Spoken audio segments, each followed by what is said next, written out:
Well, pictures I do hold on to. Yeah, I think pictures are your life. I mean, and a lot of it is remembering your life, because it goes by so quickly that you don't realize how many things you might have accomplished or how many things you might have seen and done, and it brings it back like instantly when you look at a picture. And in the last few years I've been looking at a lot of pictures because I was trying to filter out a lot of stuff. So, and it makes me happy. When I got a little bit older, I was about, let's say 13, 14, 15, I started to sense that there was something different about our family. We used to ask, where are our grandparents, where are our aunts and uncles and cousins?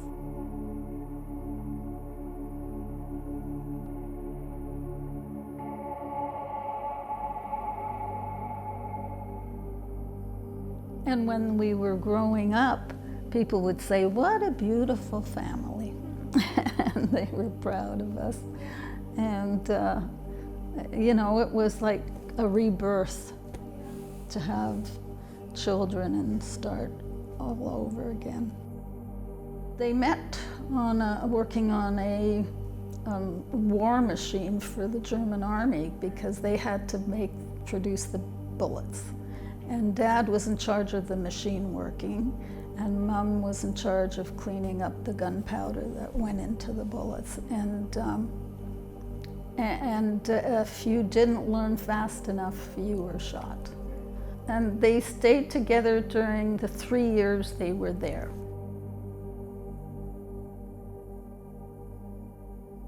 And so I was trying to hide, but then all of a sudden, after an hour or two of shooting, they got the order, those soldiers, to push us out into that marketplace. It was a big, huge area. There was a Catholic church on one side, and as we went out, the shooting was going on. When I went out, lots of dead people were lying on the ground, and they were shooting with machine guns. Now I remember distinctly how those bullets were flying, little pieces of fire, like about an inch big, were fired this side, over the head, beside me, and a lot of people were falling, but they were getting hit. Luckily for me, I didn't get hit. My father, was pretty hard for him to really give us the affection and make us feel like he was connected to us. He had a hard time doing that. And it wasn't until I went to a group for children of survivors, and I learned that many different points, but one point hit me, and that was that some people take on the attributes of the overlord. In other words, that's how they close up, by being tough. And my father was tough. And I do believe, too, it was because he lost his first family, and he lost his siblings and his parents. So he closed up. It was hard to show him affection. It was hard to see him laugh or even smile. But luckily we got a balance from our mother, because she was very affectionate and she was very encouraging. And so even her psychiatrist said that we were lucky. We got a good balance of both. I know that I favored my mother because I had a bond with her, because I liked her personality. It was so much fun. She was always up the best she could. She would keep everything light-hearted, and she could tell some really good jokes or be funny, and I admired that of her. People would tell us that in the concentration camp that she would take a piece of wax paper or some paper and put it over her comb, and she'd like make a harmonica out of it, and she'd sing. And they said that she entertained them a lot when they were down, and she made them feel more up and alive.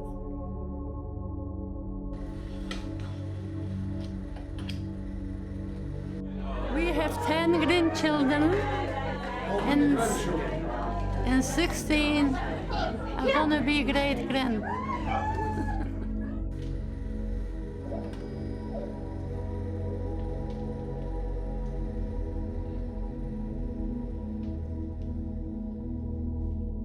I had quite a bit of my mother's inner personality. I was very much nurturing, and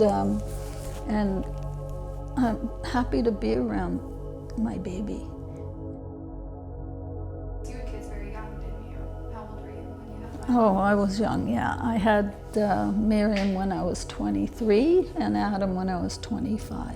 And yeah, I think in a way that being in that age group, maybe better to be a few years older, it's beneficial because you're really not going to know how you are supposed to raise children. You're in there, once you come home with a baby, you're in over your head. Life is no longer about you. It's all about that little infant human.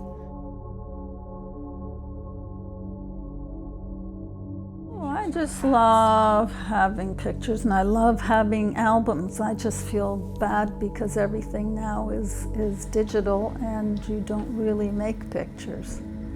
If I went on my camera to pick pictures, I'd probably have 1,000 pictures, and that's not including the others, like 10,000.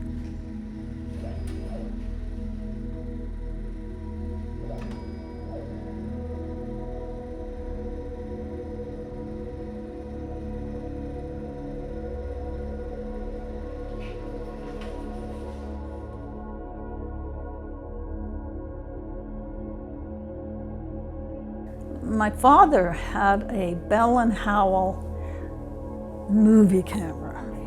That was his home when he wanted to keep calm and do something, and he's always had to do something, but it seemed to make him relax.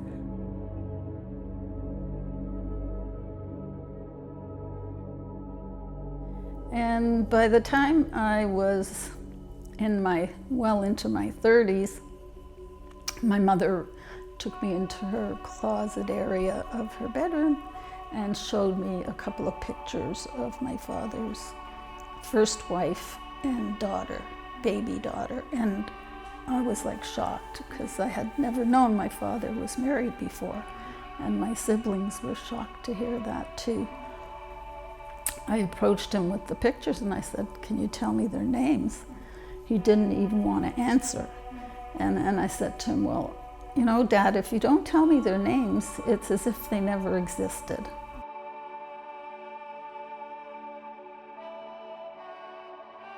This is the picture of my father and mother. They were guests, I think, in Treblinka. And what else?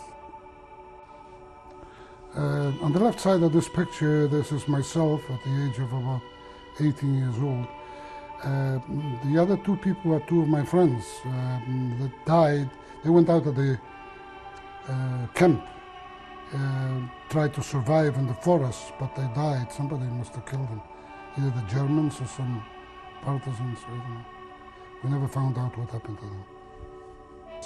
I was down digging for several days into huge piles of garbage, and I found all these pictures that you just seen. To keep those pictures in hiding was risking one's life. The moment they see any pictures on you, they kill you. This is myself with my family, just shortly after we came to Canada. At that time I had 3 lovely children and my wife. We wound up with 2 children in Canada and 2 in Germany. So I've got 4 children and 10 grandchildren. They're marvelous kids, marvelous grandchildren. They're an example of the whole world, really. I'm very proud of them.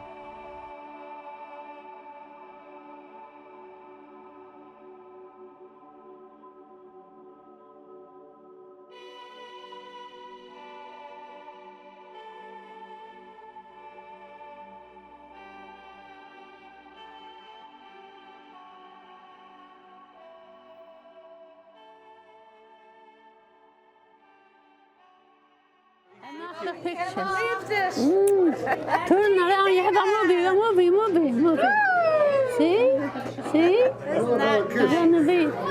gonna be in the movie.